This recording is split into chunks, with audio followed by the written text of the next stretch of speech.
దేవుని పరిశుద్ధ నామమునకు స్తోత్రం కలుగును గాక. అందరం రెండు చేతులెత్తి దేవునికి స్తోత్రం చెల్లిద్దాం. హల్లెలూయా. పరిశుద్ధ గ్రంథంలోంచి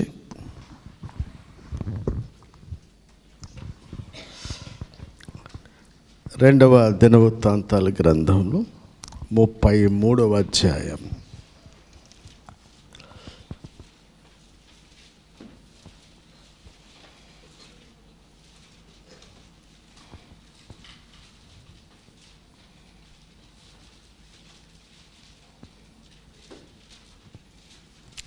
తీసామా? 10-11 చదువు. యెహోవా మనష్షేకును అతని జనులకును వర్తమానములు పంపినను వారు చెవి యొగ్గకపోయిరి. కాబట్టి యెహోవా అష్షూరు రాజు యొక్క సైన్యాధిపతులను వారి మీదికి రప్పించెను. మనష్షే తప్పించుకొని పోకుండా వారు అతన్ని పట్టుకొని గొలుసులతో బంధించి అతనిని బబులోనునకు తీసుకొని పోయిరి. చాలు. పరిశుద్ధుడా, పరలోకమందున్న తండ్రి, నీ దాసులమైన మేమందరము ఏకీభవిస్తూ ఈ రాత్రికాలం నీ పాద సన్నిధికి వస్తున్నాం. చదవబడిన లేఖనంలోంచి మా అందరితో మాట్లాడండి. మాకు వినబుద్ధిని గ్రహించుకుని ఆయన దయచేయమని యేసు నామములో అడుగుచున్నాం తండ్రి.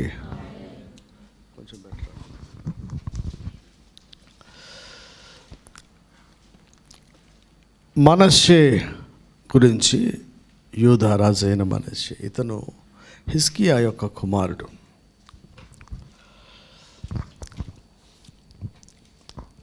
ఒక ఫ్యామిలీలో మనుషులు ఎట్లుంటారు? భార్య, భర్త, పిల్లలు, మధ్యలో ఒక ప్రవక్త. ఈ 3 రోజులు వీటిని మనం ధ్యానం చేద్దాం. మనష్షే 33 ఫస్ట్ వచ్చిన చదువుపా. మనష్షే ఏలన ఆరంభించినప్పుడు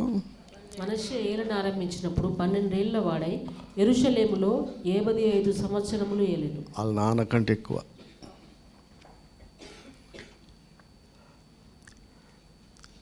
మనష్షే ఏలన ఆరంభించినప్పుడు అని రాయబడిన మాట చూస్తే కింద ఈ మధ్యలో చాలా ఉన్నాయి.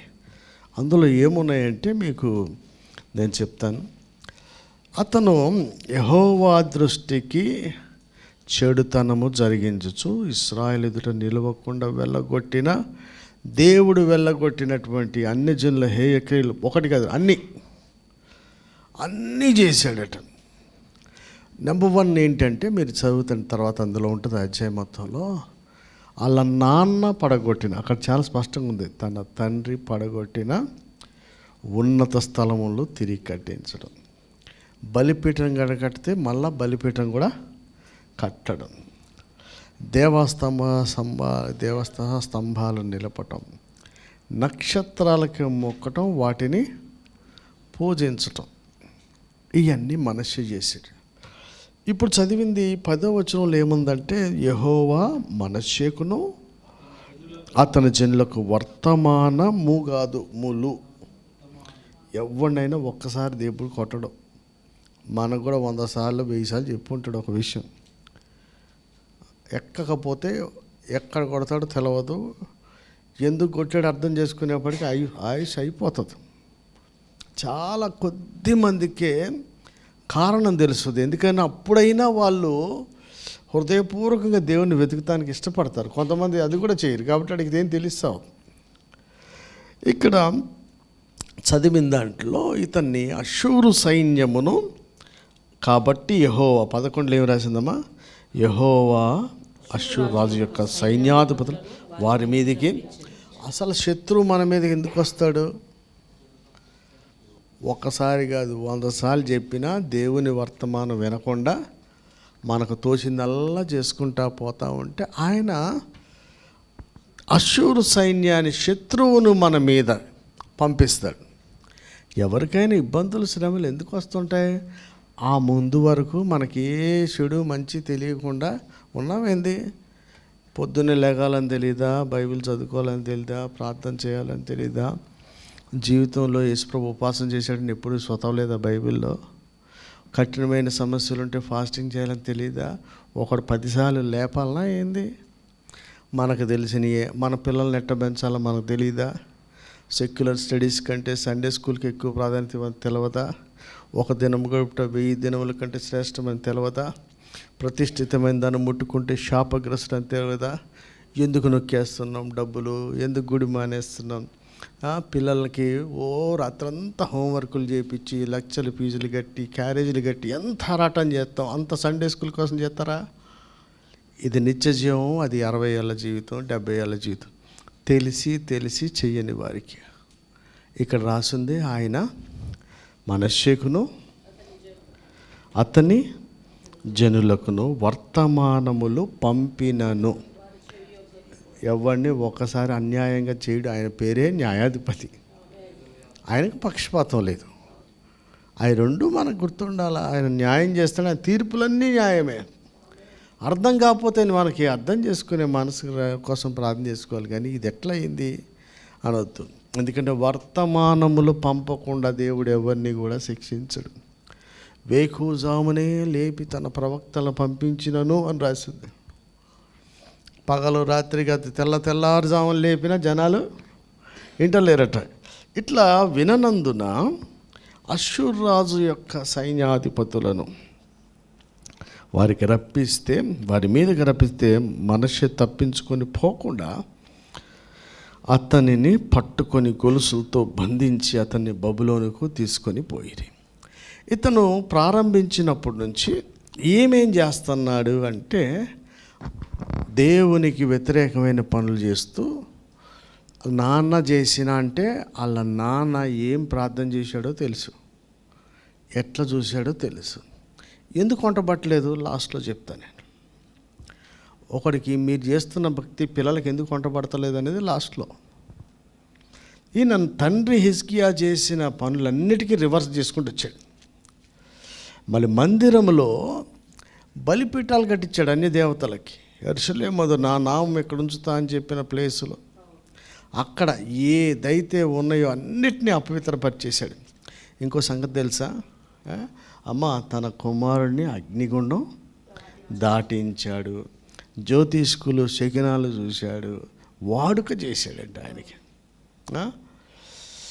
సోదెగాండ్రుతోనే సాంగత్యం చేశాడు. మరి వాళ్ళ నాన్న ఎప్పుడు ఇలా చేయలేదే. అసలు ఎట్లొస్తున్నాయి అన్ని బుద్ధులు? మీరు ఎప్పుడన్నా ఆలోచన చేశారా? డానియల్ సార్ ఆడికి విపరీతం వచ్చినానికి ఏడ నుంచి వస్తాయి? నిందించొద్దు ఎవరిని. నేను పర్ఫెక్ట్ అనుకోవద్దు, నువ్వు పర్ఫెక్ట్ అనుకోవద్దు. హిస్టరీలో స్టడీ చేయాలి అసలు ఎట్లొస్తున్నాయి అని. ఆ తర్వాత సదాకాలం ఉంచుతాన్న, నామం ఉంచుతాన్న, నేను కోరుకున్న మందిరమన్న యెరూషలేములో కూడా ఆయన తాను చేయించిన ఆషేరు ప్రతిమను ఉంచాడు. ఏంది? గుడిలో విగ్రహం, బలిపీఠాలైనవి, దేవతా స్తంభాలైనవి, ఉన్నత స్థలాలైనవి, ప్రతిది ఏదేదైతే వద్దనుకున్నారో అవన్నీ నాన్న మొదలుపెట్టి చేసినవి అన్నీ కూడా రివర్స్ చేసుకుంటా వచ్చాడు. ఇంకా ఏమని రాసింది తెలుసా? ఇశ్రాయేలీయుల ఎదుట నిలవకుండా యెహోవా లయము చేసిన, అన్యజనులు జరిగించిన అన్ని చెడుతనానికి మించి చెడుతనం ఈ మనష్షే చే. ఇంకా ఏముంది? యూదావారు పాపం చేయుటకు, రాజుల 2వ గ్రంథంలో కూడా ఉంటుంది. యూదావారు పాపం చేయుటకు మనష్షే కారణమే. ఇంకొక విషయం ఉందమ్మా, రాజుల 2వ గ్రంథంలో 21:16-17 చదువు. ఇవన్నీ కూడా చెడులు చేయటం ఒక ఎత్తు, ఇంకంతకు మించింది ఇంకోటి ఉంది. చదువుమా. మరియు మనష్షే యెహోవా దృష్టికి చెడు నడత నడిచి యూదా వారిని పాపములో దింపినది కాక యెరూషలేమును ఈ కొన నుండి ఆ కొన వరకు రక్తంతో నిండునట్లు నిరపరాధుల రక్తమును బహుగా ఒలికించెను. అయ్యా అంటే ఏంది? ఈసారి చేసే పనులకి సమ్మతించని వాడిని రాజుగారు నిరపరాధుల రక్తమును బహుగా. ఇప్పుడు దేవుడు మనకి ఏదైనా శ్రమ అనుమతిస్తాడంటే, యెరూషలేము దేవుని మందిరం, దాన్ని పాడు చేస్తే, ఆయన హేయమన్న విగ్రహారాధన చేస్తే, ఇశ్రాయేల్లో శకునం ఉండదు. శకునాలు చూస్తే, శకునం అంటే ఏంటి? శకునం అంటే ఏముంటుంది రచన?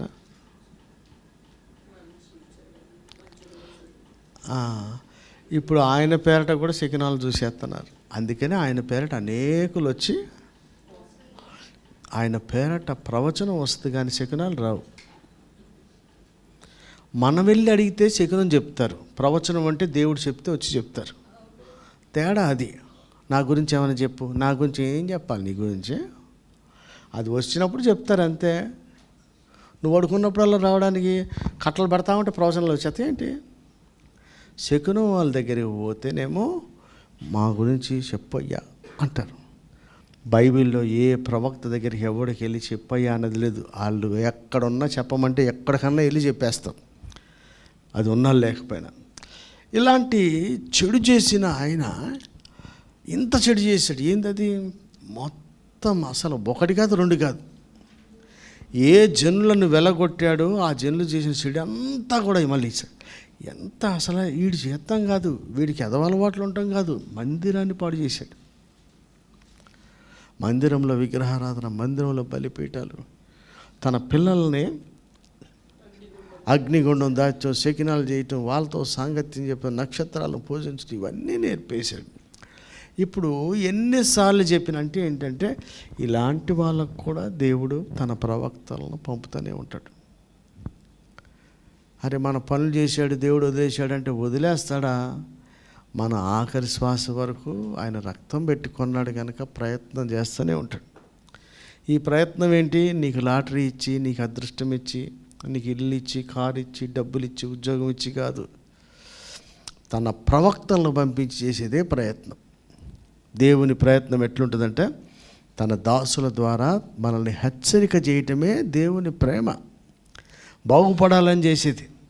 అలా ఎంత చేసినా ఈయన వినకపోయాను అన్నది. అప్పుడు అష్షూరు సైన్యాన్ని లేపాడు వారి మీదకి, వాళ్ళు వచ్చారు. ఇప్పుడు మనం ప్రార్థన చేసినాం, హిజ్కియా మీదకి అష్షూరు సైన్యం ఎందుకు వచ్చింది?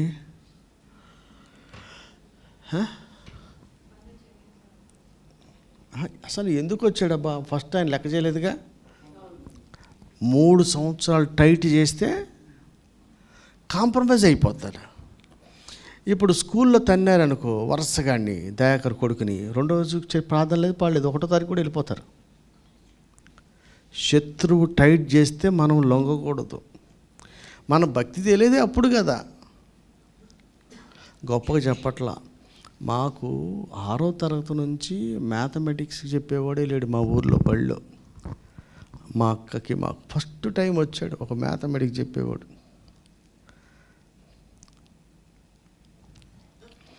దానికోసం ఏం చేశారంటే ఆడేమో ఎడం చేత్తో ఇటు రాసేవాడు, ఇటు రాసి ఇటు కూర్చొని అటు రాసేవాడు. అది ఏం రాసేవాడో తెలియదు. ఆడు వెళ్ళిపోయాడు 4 రోజుల తర్వాత. ఇక ఏమీ చేయలేక ఆ పల్లెటూరికి ఎవరు రావట్లే టీచర్లు. ఒక ప్రైవేట్ ఆయన్ని ప్రసాద్ సార్ అని ఉండేవాడు, అప్పట్లో మాకు ట్యూషన్లు చెప్పుకునేవాడు. ఆయననే స్కూల్ వాళ్ళు పిలిపించి జనవరి, ఫిబ్రవరి, మార్చి మా స్కూల్ పిల్లలకు మీకు చెప్పండి మీకు డబ్బులు ఇస్తామని ఒక ట్యూషన్ మాస్టర్ని తెచ్చిపెట్టారు. ఆయన ఎప్పుడు చెప్పాడు, నేను సండే చెప్తా అంటాడు, సెలవు అప్పుడు చెప్తాను, నా ట్యూషన్ పోద్ది అంటాడు. అలా పెడితే అందరూ పోయారు. నేను మా అక్క పోలా, మేమిద్దరం ఒక క్లాసు. నాకు 45 మార్కులే వచ్చినాయి లెక్కల్లో.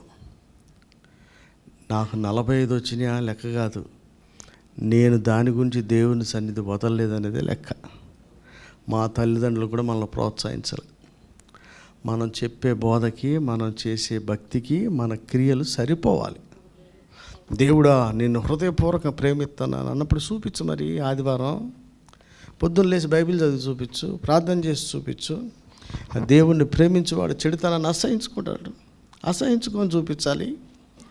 అవన్నీ కూడా క్రియల్లోనే చూపించాలి. ఇక్కడ వీళ్ళ నాన్నగారు ఎన్ని మంచి పనులు చేశాడో ఇవన్నీ రివర్స్ చేసి వచ్చాడు. ఇలాంటి పరిస్థితుల్లో కూడా ఏమైందంటే ఇప్పుడు ప్రార్థన చేశాడు ఈయన. చదువు మా 12 నుంచి. అతడు శ్రమలో ఉన్నప్పుడు తన దేవుడైన యెహోవాను బతిమాలుకొని తన పితరుల దేవుని సన్నిధిని తన్ను తాను బహుగా తగ్గించుకొని ఆయనకు మొరలిడగా ఆయన అతని విన్నపములను ఆలకించి యెరూషలేమునకు అతని రాజ్యంలోనికి అతన్ని తిరిగి తీసుకొని వచ్చినప్పుడు యెహోవా దేవుడై ఉన్నాడని మనష్షే తెలుసుకునేను. చాలండి. శ్రమలు ఎప్పుడు వస్తాయి, ఎందుకు వస్తాయి, మనకి టార్చర్ ఎందుకు వస్తుంది అంటే ఈ లాస్ట్ మూమెంట్లో అన్నా తెలుసుకోనాలి. ఇప్పుడు వాళ్ళ నాన్నగారు అసలు ఎందుకు చేశారని చెప్తున్నాను కదా. ఎవడన్నా శత్రువు టైట్ చేస్తే నేను చెప్తాను కదా, ఫంక్షన్లు వచ్చినప్పుడు మానేసి మందిరానికి రా, దేవునికి మొదటి స్థానం ఇచ్చినట్టు. నీకు బిల్లులు బాగా పెరిగినప్పుడు కూడా దేవుని సొమ్ము దోచుకోకుండా ఉండాలి అన్నిట్లో. అప్పుడే కదా దేవునికిని సిరికిని దేనికన్నా ఒకదానికి నేను దేవునికే దాసుడని ఎప్పుడు తెలవాలా? నువ్వు డబ్బులు ఇచ్చినప్పుడే తెలుస్తుంది. నిన్ను వలే అని ఎప్పుడు తెలుస్తుంది? వాడి స్థితిని కూడా చూసి మనలాగా ఉండాలి. ఆడిపోతే పోయాడు అనుకుంటే నిన్ను వలే అన్నది లేదు. సహోదరుల గురించి ఏముంది? ప్రాణం పెట్ట బద్ధులమై ఉన్నాడు. నన్ను ఈ నెలలో నాకు సంబంధం లేని మన వాళ్ళు నాకంటే ఇబ్బంది పడుతున్నటువంటి సేవకులు ఉంటే నేను 2.5 లక్షలు ఇచ్చిన. నాకు ఎన్ని ఖర్చులు ఉన్నాయి మీ అందరికీ తెలుసు, ఎట్లుందో తెలుసు. వాళ్ళకి ఇంకా ఘోరంగా ఉంది పరిస్థితి. వాళ్ళు ఇస్తాడా ఇయ్యడా అసలు నాకు సంబంధం లేదు. ఇస్తాడో తెలీదు, ఇయ్యడో తెలీదు. ఎందుకని నేను ఒకటే జ్ఞాపకం చేసుకుంటా, ఇతరులు మీకు ఏం చేయాలనుకుంటారో ముందు చెయ్యి అని ఉంది. చెయ్యమంటే ముందు చేయమన్నాడా, తర్వాత చేయి, మొత్తం చూసుకోరా, ఈ సంవత్సరం సరిపడా లెక్క చూసుకో, ఏమైనా ఉంటే చేయలేత లేదన్నాడా? మన ముందు ఒకటి వస్తుందంటే మనం టెస్ట్ చేస్తాడు అనుకోవాలి. దేవుడు ఊకని రాడిగా ఆయన సెలవు లేకుండా తల వెంటకు రాలేదంట. ఒకటి వచ్చి డబ్బులు ఎందుకు అడుగుతాడు? నేను ఎందుకు అడుగుతారండి ఒట్టికొచ్చి? అలాంటి టైంలో కూడా సహోదరుని కొరకు ప్రాణం పెట్ట బద్ధులమై ఉన్నామని బైబిల్ చెప్తే, ఆ సహోదరుని కొరకు అడ్డుపడ ఎవడన్నా వాడి తెలివితేటలు అలా లోపేస్తే నేను ఏ హృదయంతో ఇచ్చానో దేవుడు నన్ను చూస్తున్నాడు, నువ్వే హృదయంతో చూస్తున్నావు అది కూడా చూస్తాడు.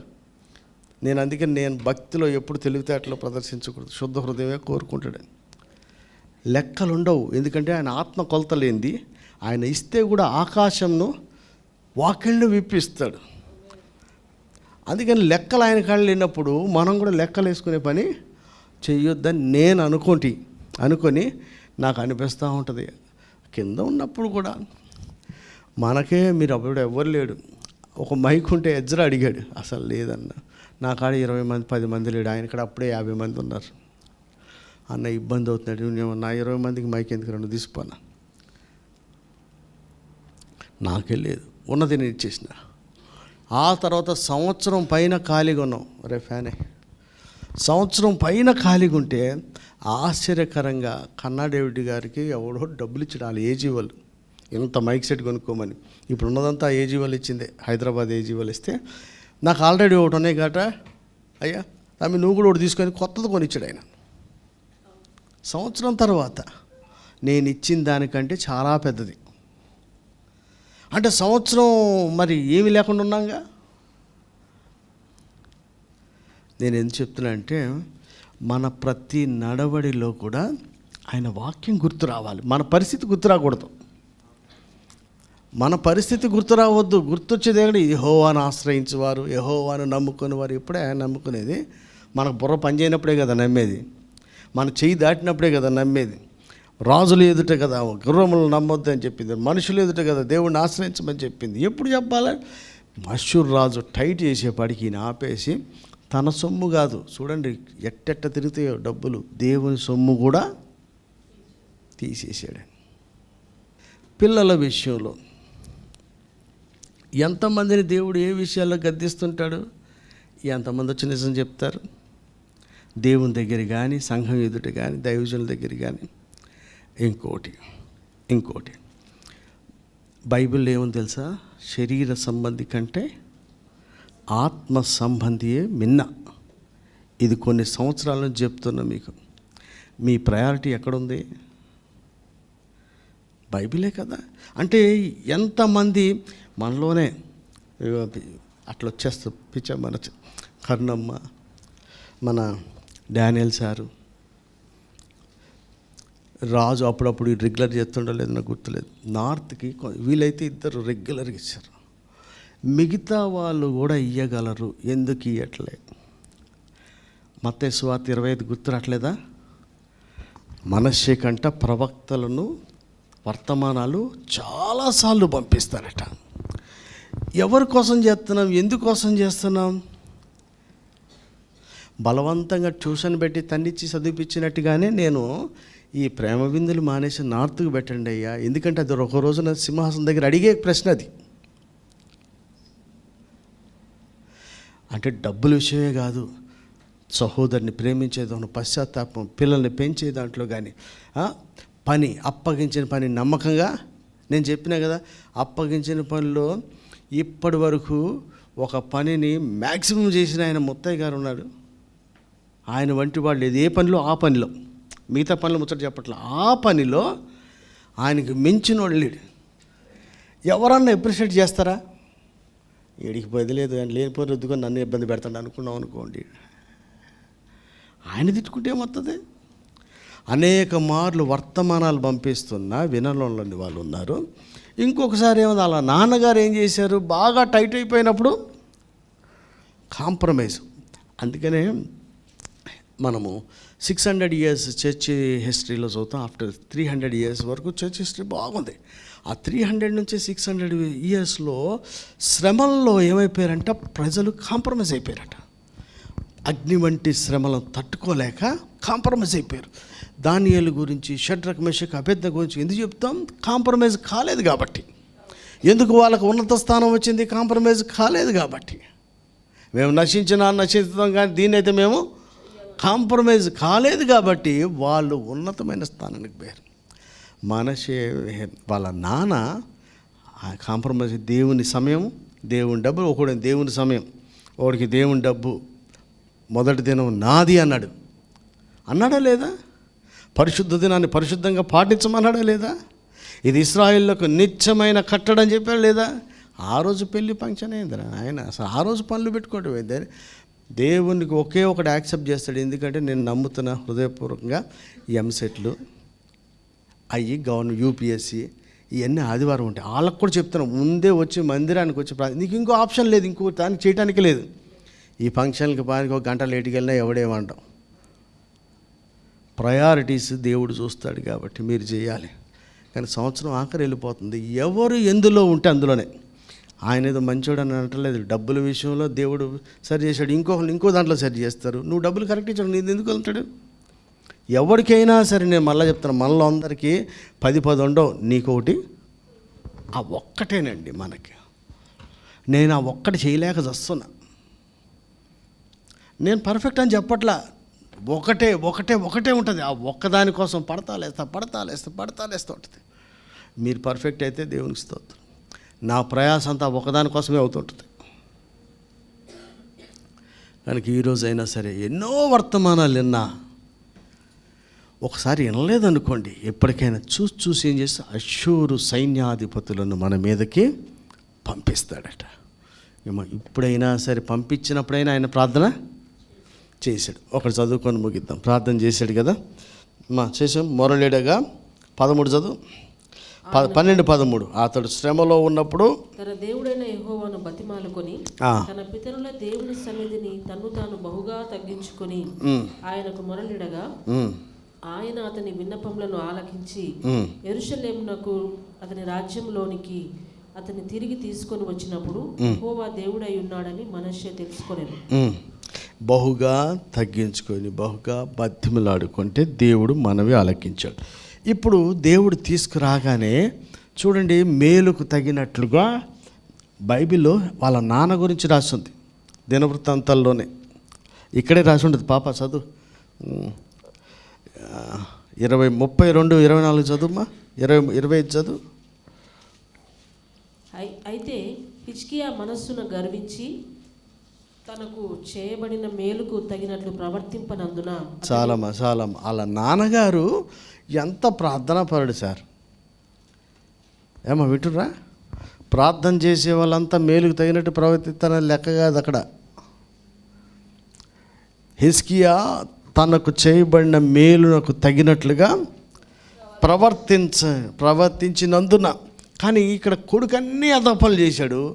దేవుణ్ణి తెలుసుకొని ప్రార్థన చేస్తే దేవుడు ఆయన విడిపించి యెరూషలేము తెస్తే ఏం చేశాడంట, ఏమైతే వెదపలు చేశాడో మొత్తం అన్నిటినీ సవరించేశాడు సార్. ఒక్కడు కూడా వదిలేయలేదు ఆయన. అంటే మనం మారామంటానికి రుజువేంది? పొద్దున్న లేచి ప్రార్థన చేసుకో, ప్రతిరోజు బైబిల్ చదువు. అది ఎవడి కోసం? మన కోసం. మాట వినుట శ్రేష్టం. ఎవరికి శ్రేష్టం? నీకు. సమయానికి నా దేవుని మందిరానికి ఎప్పుడు ఆశతో రావాలి. ఒక్క వీక్ కూడా ఆబ్సెంట్ కాకుండా రావాలి. దేవునికి ఇవ్వాలి. నువ్వు మారానంటానికి సూచన ఏంది ఇక్కడ? ఈయన ఏమేమి చేయలేదో మొత్తం అన్నిటినీ చేశాడు. చదువు అక్కడ చూడు. మరి యెహోవా 15 చదువు, 33:15. మరియు యెహోవా మందిరం నుండి అనిల దేవతలను తీసివేసి యెరూషలేము నందును యెహోవా మందిర పర్వతం నందును తాను కట్టించిన బలిపీఠములన్నిటినీ తీసి పట్టణము బయటికి వాటిని లాగివేయించెను. ఇదియుగాక అతడు యెహోవా బలిపీఠమును బాగు చేసి దాని మీద సమాధాన బలులను కృతజ్ఞతార్పణలను అర్పించుచు ఇశ్రాయేలుల దేవుడైన యెహోవాను సేవించుడని యూదా వారికి ఆజ్ఞ ఇచ్చెను. అయినను జనులు ఉన్నత స్థలములందు ఇంకనూ బలులు అర్పించుచు వచ్చిరి గాని ఆ అర్పణలను తమ దేవుడైన యెహోవా నామమునకే చేసిరి. మనష్షే చేసిన ఇతర కార్యములను గూర్చియు అతడు దేవునికి పెట్టిన మొరలను గూర్చియు ఇశ్రాయేలుల దేవుడైన యెహోవా పేరట అతనితో పలికిన దీర్ఘదర్శులు చెప్పిన మాటలను గూర్చియు ఇశ్రాయేలు రాజుల గ్రంథమందు రాయబడి ఉన్నది. అతడు చేసిన ప్రార్థనను గూర్చియు అతని మనవి వినబడుటను గూర్చియు అతడు చేసిన పాప ద్రోహములన్నిటినీ గూర్చియు తాను గుణపడక ముందు ఉన్నత స్థలములను కట్టించి దేవతా స్తంభములను చెక్కిన విగ్రహములను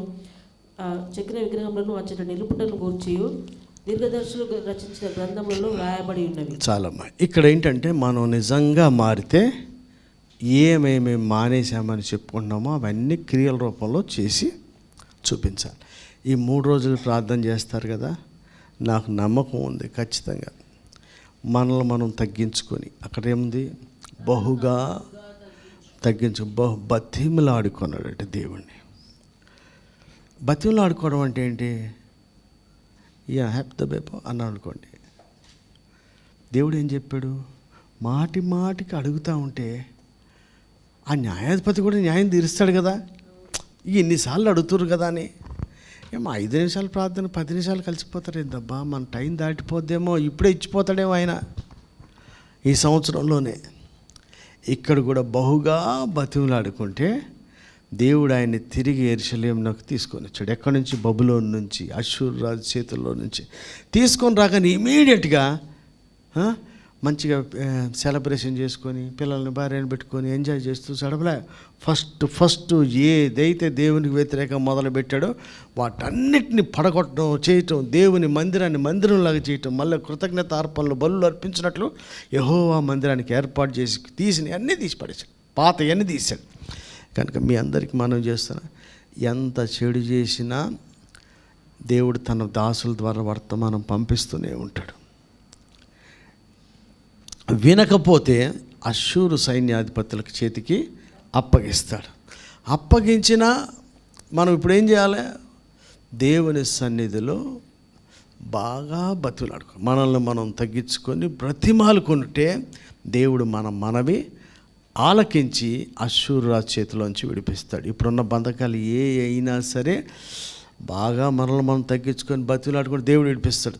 ఇప్పుడు విడిపించిండా? నువ్వు బయటికి రాగానే ఏం చేయాలా? నెక్స్ట్ ఇయర్లో అడుగు పెట్టగానే ఏం చేయాలి? ఏమేమైతే చేసినావో వాటినన్నిటినీ రివర్స్ చేసేయాలి. అలక్ష్యం చేసినటువంటి వేకుజామున ప్రార్థన ఎవరైనా దేవుడు చేశాడు. ఆయన ఇంకా చీకటి ఉండగానే లేచాడట. గొర్రెలాగా అయ్యేది లేస్తున్నాయి జంతువులు. వాటికంటే అదవలం మనం. పక్షులను చూడండి అన్నారు, అవి ఎందుకు లేస్తున్నాయి? సృష్టిని చూడమని అవి ఎందుకు లేస్తున్నాయి? మనం లేచి ప్రభువుని గురించి వేకుజామునే ఉదయకాలం కొరకు ప్రార్థన సిద్ధపరచుకోవాలట, మాటలు సిద్ధపరచుకోవాలి మందిరానికి వచ్చినప్పుడు. అట్లా వేకుని లేచి ప్రార్థనలు అలవాటైతే ఆ ఇంటికి అదొక దీవెనగా మారాలి. ఎప్పుడో ఊహిలు వేసుకుంటా కాదు చేసేదమ్మా, వేకుని లేగాలి. ప్రతిరోజు క్రమమైన భయభక్తులు కలిగిన ప్రార్థనా జీవితం, మందిరానికి రావటం, సహవాసానికి నిర్లక్ష్యం చేయకుండా, ఏ దేవి పిచ్చిదాన ఏం సంపాదిస్తున్నారు? తిరిగి పిల్లలాగా అవుతారు. పోయిన సంవత్సరం చెప్పినా నేను, అప్పులు ఉన్నాయి డాడీ. అప్పులేంది? అప్పులేంది? మన దేవుడు 5 రొట్టెలు 2 చేపలను 5,000 మంది పంచినాడు. చదువుకోవడం కాదు, నీకున్నదాన్నే దేవుడు ఆశీర్వదిస్తాడు. కొంచెమైనా సరే భక్తిహీనులకు ఉన్న గొప్ప ఎక్కువ దానికంటే మనదే శ్రేష్టం. దాని కొరకు దేవుని సన్నిధి నిర్లక్షించడం ఏంటి? కనుక మీరు ఏమైనా ఒప్పుకుంటున్నారో అది కొత్త సంవత్సరంలో చేస్తేనే లెక్క, లేకపోతే అది ఉత్తుత్తి ప్రార్థన అన్నమాట. నిన్ను మళ్ళా విడిపించిన దేవుడు మళ్ళా చేయకపోతే ఈసారి అశ్షూరు రాజును పంపిస్తే మళ్ళీ విడుదల చేసే అవకాశమే. మేలుకు తగినట్లు ప్రవర్తిద్దాం. ఇప్పుడు ఏమైతే ఒప్పుకున్నా మళ్ళీ చెప్తాను, డబ్బా, పిల్లల వ్యక్తిగత పరిశుద్ధ జీవితమా, సహోదరులకు సంబంధించిందా, మందిరానికి సంబంధించిందా, సహవాసానికి సంబంధించిందా, దేనికి సంబంధించిన వాటిని దేవుడు తన సేవకుల ద్వారా పదే పదే చెప్పిన వినట్లేదా? అశ్షూరు రాజు బంధకాలకు పోవటం ఎందుకు? అప్పుడు గట్టిగా ప్రార్థన చేయటం ఎందుకు? ఇప్పుడు అదే బంధకాలను ఇప్పుడు ప్రార్థన చేసినా ఆయన మనల్ని యెరూషలేము తీసుకొచ్చాడంటే ఇంకా 2-3 రోజులు ఉన్నాయి. తెస్తే మనం ఇమీడియట్గా గతంలో చేసిన పనులన్నీ కొట్టేసి పర్ఫెక్ట్ దేవుడు మెచ్చాలనుకోవాలి. కానీ నేను ఘోర పాపం చేసిన, నేను ఈ తప్పు చేసిన అని ఇన్సల్ట్ చేసేసుకొని మనం ఇప్పుడు ఆయన ఉన్నాడు అనుకోండి, పోలీస్ ఆయన కూడా చెప్తాను, కప్పుకొని డబ్బాలు వేసినా దేవుడు క్షమిస్తాడు. కానీ అట్లా చేయలేదే, ఒప్పుకోమన్నాడు. ఎక్కడిదక్కడే ఉండాలా. అది నామోషి కాదండి. నీకు ఎదుటోడి నేను ఎదవనయ్యే ఏదో అనుకున్నా నిన్ను గణపరిచేవాడు ఆయన ఉన్నాడు కదా. ప్రతివానికి మెప్పు ఎక్కడి నుంచి వస్తుంది? మరి ఆయన చెప్పినట్టు చేయాలి. కానీ నేనేమనుకుంటాను, నువ్వేమనుకుంటావు, ఎందుకు దిక్కుమాల ఆలోచనలు? 2 రోజులే టైం ఉంది సార్. మీరు ఎందులో ఉన్నారు? శత్రువుకి ఎందుకు అవకాశం ఇస్తున్నారు? బతిలాడుకొని ప్రార్థన చేస్తే మీరు చిట్టీలో రాశారు కదా, అన్నిటికీ విడుదల 26 గ్యారంటీకి వస్తుంది. ఎప్పుడు? రివర్స్ చేస్తేనే. అక్కడికి వెళ్ళి కూడా అదే బతికినామా? నీ డైలీ లైఫ్ స్టైల్ మారాలి, సన్నిధికి ఇచ్చే ప్రాధాన్యత పెరగాలి, సేవకుల్ని సహోదరుల్ని గౌరవించి ప్రేమించే విధానంలో మార్పు రావాలి, పొరుగువారి పట్ల చూపే ప్రేమలో మార్పు రావాలి. శత్రువుని ఎట్లా చేయమన్నాడు దేవుడు? వాళ్ళ గురించి చేయాల్సిన పనులు మనం ప్రతి దాంట్లో మార్పు వస్తేనే మనకు వస్తుంది. నేను నమ్మిన అది వస్తే ఇది సూచన అని చెప్పిన దేవుడు ఆశ్చర్యకరంగా ఇచ్చాడు. నేను మా తమ్ముడు ఇస్తాడు ఇంత పెద్ద కడతా నేను ఎప్పుడు అనుకున్నాను, ఆడే షెడ్ వేద్దాం అనుకున్నా. అసలు అది నేను ఎప్పుడు కూడా అడుగు వాటి కంటేను ఊహించు వాటికి అత్యధికం అంటే అదే. నేను అసలు ఎప్పుడు కూడా ఇంత పెద్దగా నేను అనుకోలేదు. ఆ మూల వాడి స్థలం ఒరే రాసుకుంటారు. అప్పుడేమన్నాడు, రిజిస్టర్ చేసినప్పుడు టైం లేకనే నీ పేరు పెట్టుకో అన్నాడు. ఇది వాడి పేరే ఉంది, పేరు పెట్టుకున్నా.